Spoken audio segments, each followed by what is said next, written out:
However, what catches Sunny's attention more than her beauty is the insignia on her uniform. 3 stars. It means she's an ascended, someone who has gained considerable power. Just as he starts to process this, the woman catches him staring at her and questions him coldly. "What are you looking at?" Caught off guard, Sunny panics and, without thinking, responds, "Your breasts." Immediately he regrets his words, but they slip out before he can stop them. He is horrified by what he just said, but the woman seems unfazed. In fact, she smirks and then slaps him across the face, sending him spinning. The slap is strong, but Sunny realizes that he could have fared much worse. She is an ascended after all, and she could have killed him with a single flick. The woman crosses her arms, clearly unimpressed, and asks him if he is awake now. Sunny nods, still recovering from the slap. She then offers him some advice. Never speak without thinking, especially when talking to women.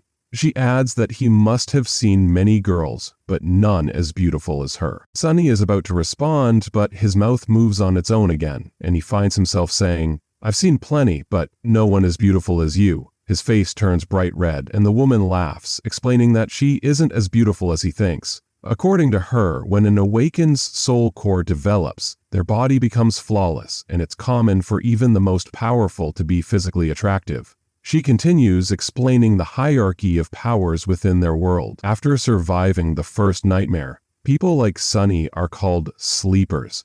If they manage to escape the dream realm, they become awakened, leading normal lives during the day but returning to the dream realm whenever they sleep. If they survive a second nightmare, they ascend to become masters, able to enter and leave the dream realm at will, and even travel physically between worlds. Above the masters are the saints, those who have conquered the third nightmare and are considered almost godlike in their power. Sunny is now considered a sleeper, but if he survives the nightmare, he could eventually become awakened. His journey will not be easy, and the stakes are high. The woman introduces herself as Master Jet, an ascended who has been on watch duty for the past 3 days while Sunny was trapped in his nightmare. She explains that it is rare for an ascended to take on such a duty, as most of them are either injured or occupied with other matters. She works for the government, a role that is not glamorous but comes with a sense of duty. Sunny asks her why someone as powerful as her would take on such a responsibility, to which she replies that most of the local awakened are either unavailable or dead, and few like her directly serve the government. She also points out that such a position comes with little reward and plenty of danger. Sunny, ever the quick-witted one, smirks and says that he wouldn't take such a job either. The woman looks at him with a mix of amusement and approval. It's clear that she sees something in him, but at the same time, she doesn't underestimate him. Sunny's mind is still racing with the implications of the changes in his life. The flaw that prevents him from lying has shaken him deeply, and he knows that he must adapt quickly to survive in this new world where the stakes are higher than ever. Sunny was enjoying a hot shower, feeling at ease after Master Jet had told him to clean himself. She mentioned that he reeked of nightmare, and that his body had slowed down due to the unnatural slumber caused by the spell. Despite the medical apparatus helping him, he had been asleep for 3 days. Although his body was recovering, there was still the lingering scent of bloodshed and despair from the dark experiences he had gone through. As Sunny relaxed under the water, he let himself forget the pressing disaster of the flaw, thinking for a moment that he was in a peaceful place.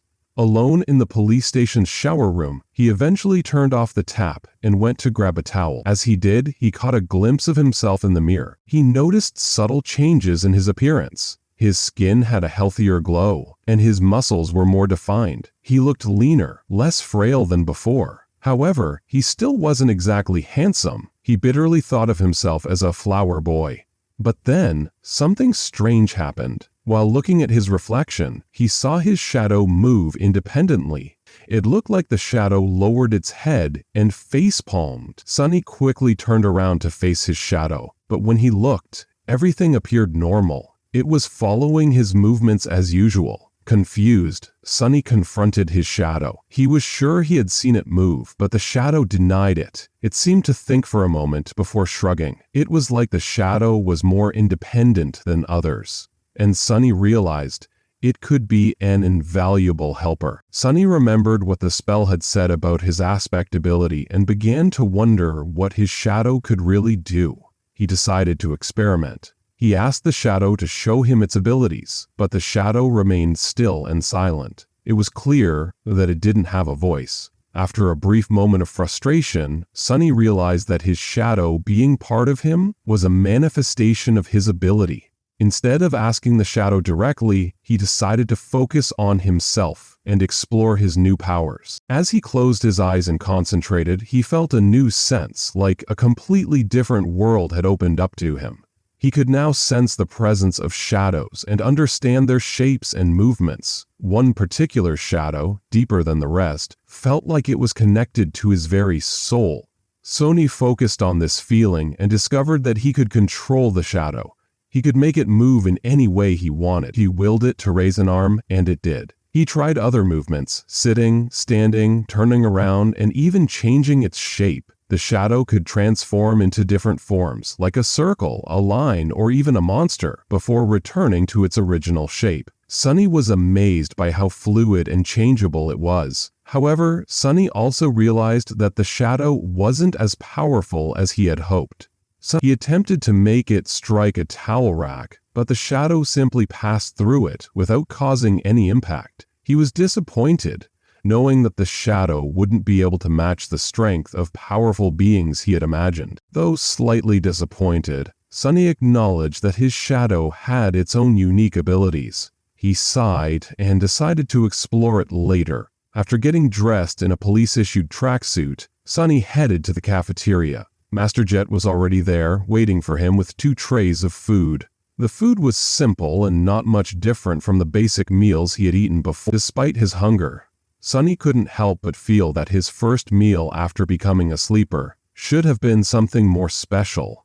As he closed his eyes and concentrated, he felt a new sense, like a completely different world had opened up to him.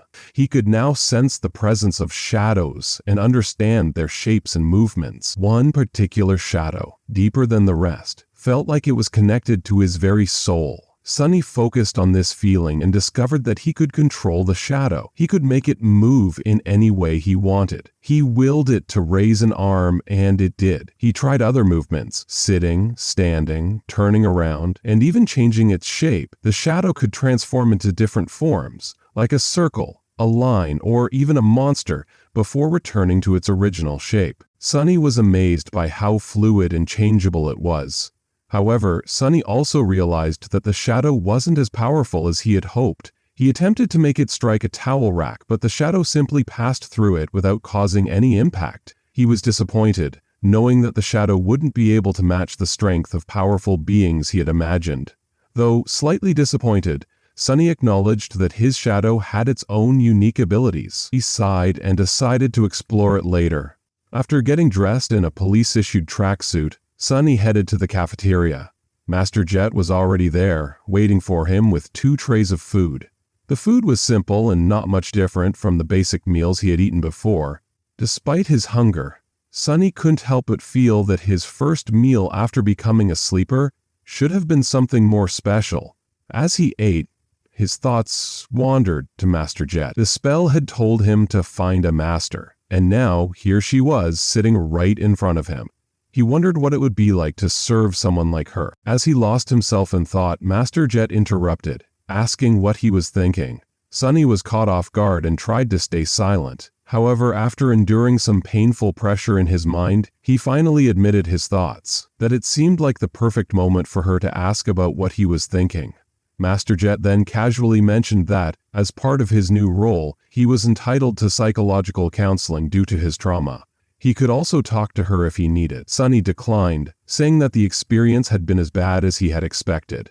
With a smile, said that people from the outskirts were tougher than most people thought, revealing that she had grown up in the outskirts herself. Sunny, surprised, commented that he hadn't been able to tell, and asked if there were many people like them among the awakened. Jet explained that there were only a few, making her position even more impressive. Sunny silently thought that one day he too wanted to become a master, like Jet. He then asked her what would happen next, and she informed him that there were still some formalities to take care of, but most of them didn't apply to him. The main decision left was how he would prepare for his first journey into the dream realm. Jet gave him the option to prepare on his own or to enroll in the Awakened Academy, where he would get food, lodging, and preparatory classes. She warned him that it was late in the year, and he wouldn't learn much, but it was still better than nothing. Most importantly, he would get to meet others who would enter the dream realm with him, some of whom might become lifelong companions.